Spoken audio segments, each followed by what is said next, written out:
Hey guys, how you doing tonight? You can't tell because my lights are always on, but it's after dark. There's not much I can do in the woods or on the sawmill after dark. So I let this bull. This is the one that cracked on me. Let this one cure for about 3 days, and again I used some black pigment dye and some sawdust and glue to fill the. You can see that crack really good now. That crack in. I People have different trains of thoughts on that stuff. With me, especially in a project like this where I keep kicking you guys. I don't like throwing them away just because they cracked. I think it does give it a little bit of different character and a little bit of artistic flair. So I just try to highlight it. Instead of trying to cover it up, bring it out, let people see what happened.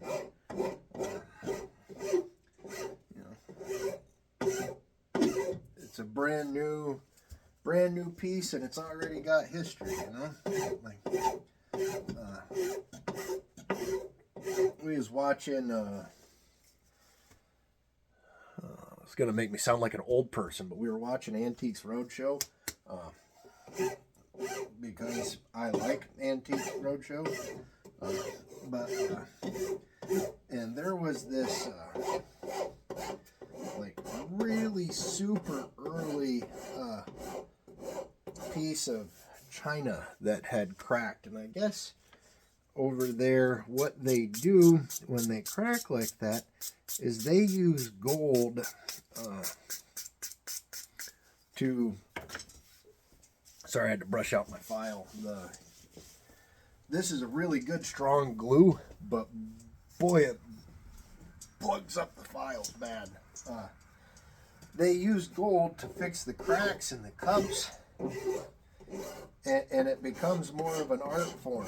And I kind of laughed about it because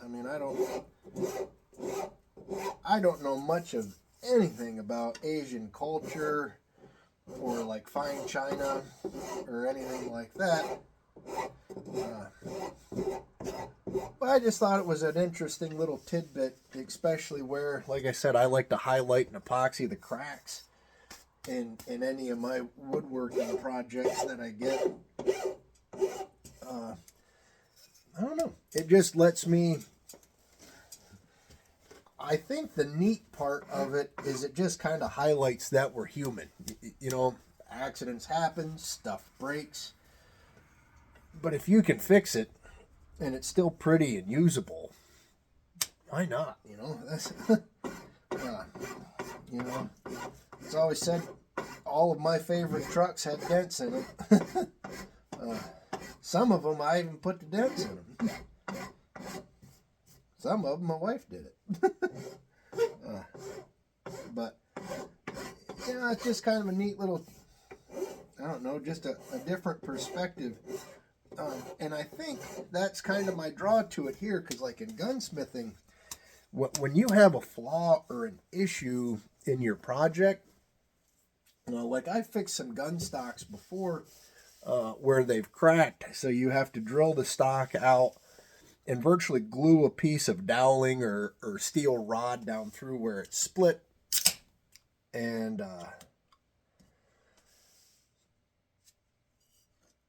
it's just soda.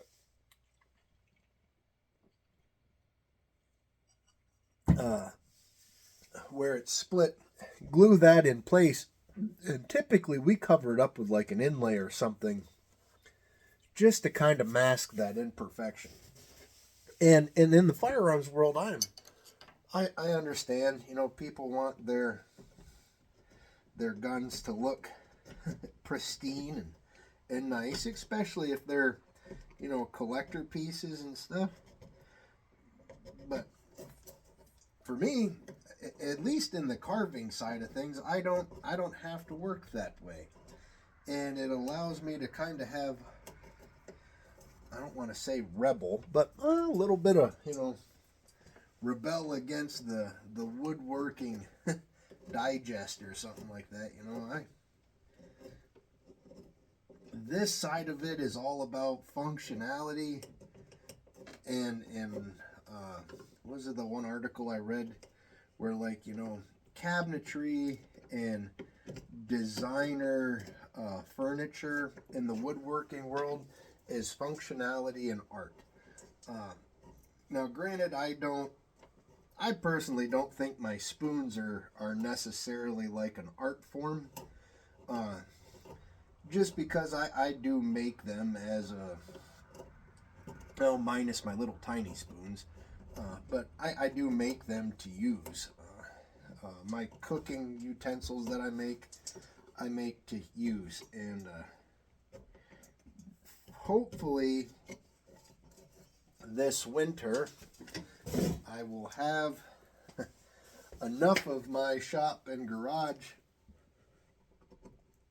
put back together that especially a little bit more of my like kitchen utensil end of things, I can start producing enough of them, because I do have quite a lot of interest in people that want me to make them to sell, and I don't mind making them to sell, but I'm really not sure what I'm gonna do with my carving stuff yet. I don't know. I had a friend of mine that had talked about me putting them up, like my different carved pieces here, putting them up on like an Etsy or an eBay store, but I just don't like I probably have 15 hours in making this spoon. Like, what would you charge somebody to buy something like that? Like, that is ridiculous.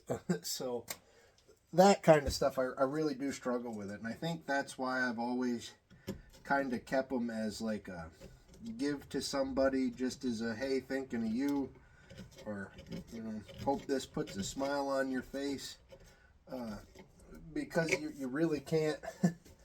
Yeah, you'll never cover your time, I don't think, on a lot of that stuff, unless somehow you become like ridiculous famous, which has never been anywhere near one of my goals. That's part of why I live where I live, is because I like being in the middle of nowhere and just living my day to day in my circle. I am a firm believer in keeping your circle small, and I have friends that I don't get to see as much as I would like to see, but that's because they're just as big a work addict as I am, and it is really funny. A couple of my friends, there were years there where just about practically lived together as much as I was there, or they were at my place, and that's why I say your military family is usually that family is way thicker than blood. Some of them guys I haven't seen in a decade, and I am. It's like no time has ever been lost when I run into them. Minus we're all getting gray hair and or no hair.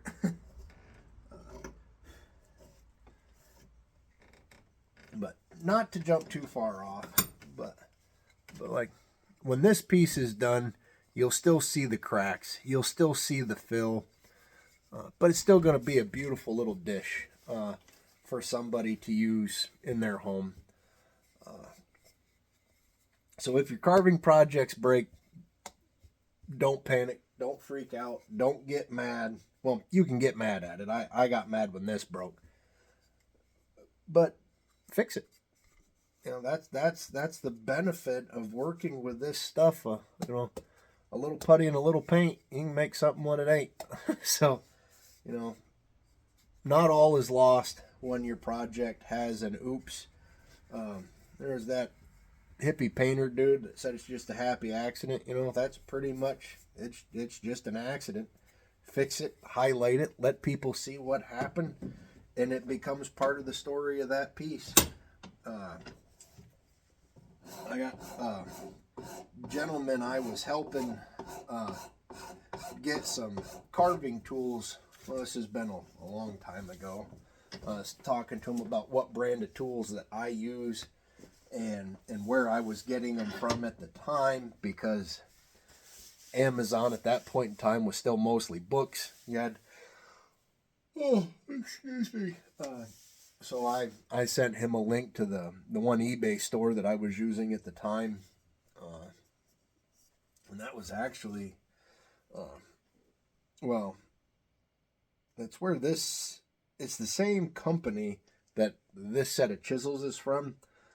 But these ones I bought off from Jedediah Star.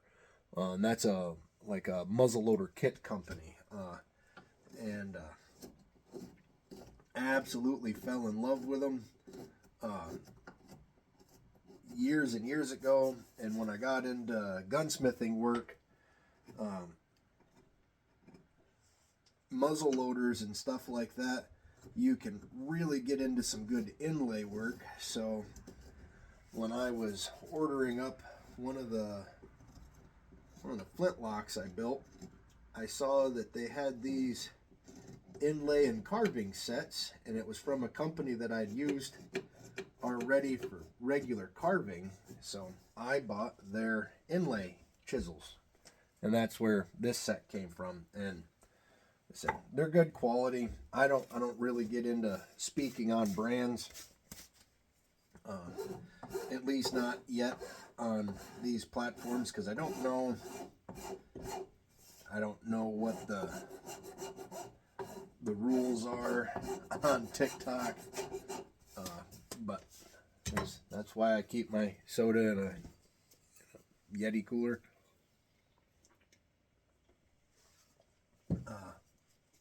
But it is just a good fun afternoon, really. You know, I got some firewood cut and split and put in bins in between the raindrops today. I got another hard maple log out that got down in a ravine last year, so Dad and I didn't get it out with all the snow on the ground. So I finally got that up and out. It's sealed up. And if you don't know about like a sawmill, that is probably one of the hardest parts for a woodworker that runs a sawmill. Is a lot of these logs I cut out of the woods, I've got at least a 1 year wait on a lot of them before I even get to saw them open and see what they look like inside. And you can tell when you cut a log off the stump, if it has, you know, some staining or some color, or if it's going to have a decent grain pattern sometimes. But you never know. So it is literally like taking a kid to a candy store and telling them to pick out a piece of candy and then tell them they can't eat it till next year. But it's best for the logs, it's best for the wood, it's best for the sawmill, so that's just the way we got to do it. Conifers and stuff, I don't typically wait that long. I do try to get them cut ahead so they do have time to dry. But especially with the hardwood, it really does pay to let them set. That's this chestnut here was cut down last year, and I still have 3 logs from it that are just setting out here.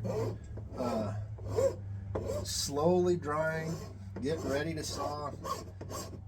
And I can saw 2 of them. I just, boy, I don't know what I want to do with them yet. Like, I am so excited to get them cracked open. But at the same token, like, I am deadly scared that I'm going to get in a rush and become that little kid again and just saw it up for stuff that I want to do at that point in time. And then end up, you know, missing a good opportunity to do something really nice with it.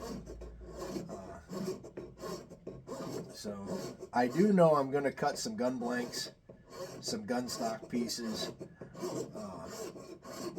just because I do know a really good gun stock maker.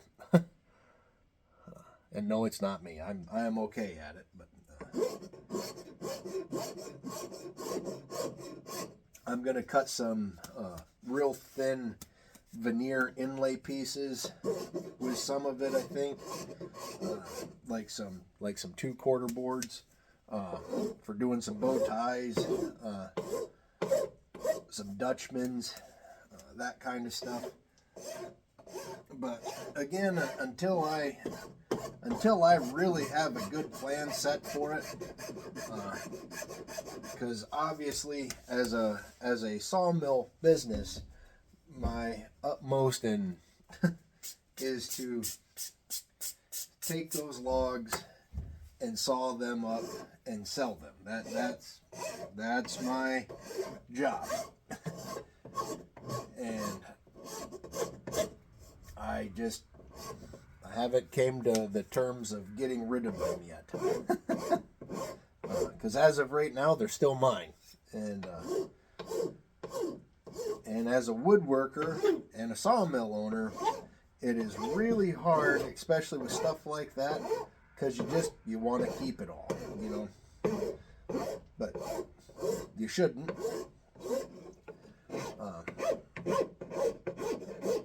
Well, I hope y'all enjoyed the video this afternoon, and like I said, this is coming along. I'm not sure if I'm going to get into doing any ornate carving on the outside of this or not. The bowl that I've got started is still drying from earlier. I am going to have my youngest daughter is turning out to be quite the little drawer. She's 10 years old, and she can draw better than I ever could.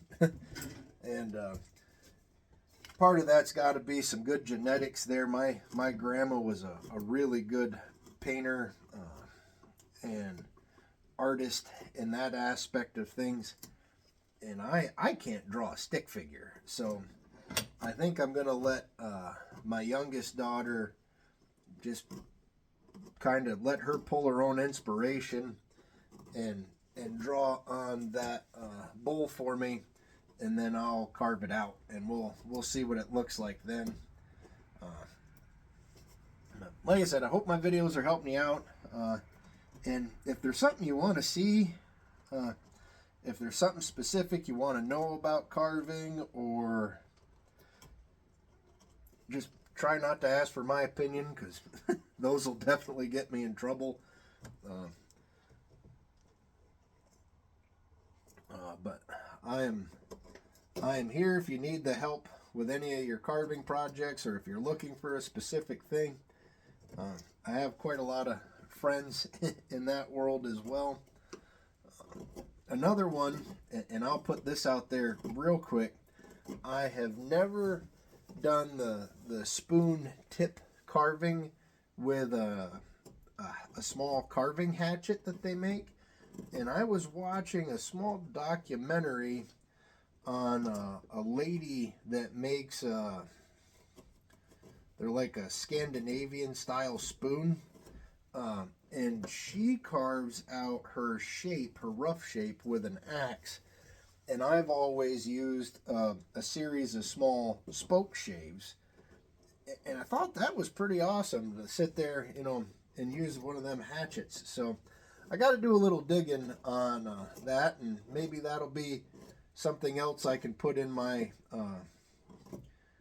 carving experience. But y'all have a great night, and I'll catch you tomorrow.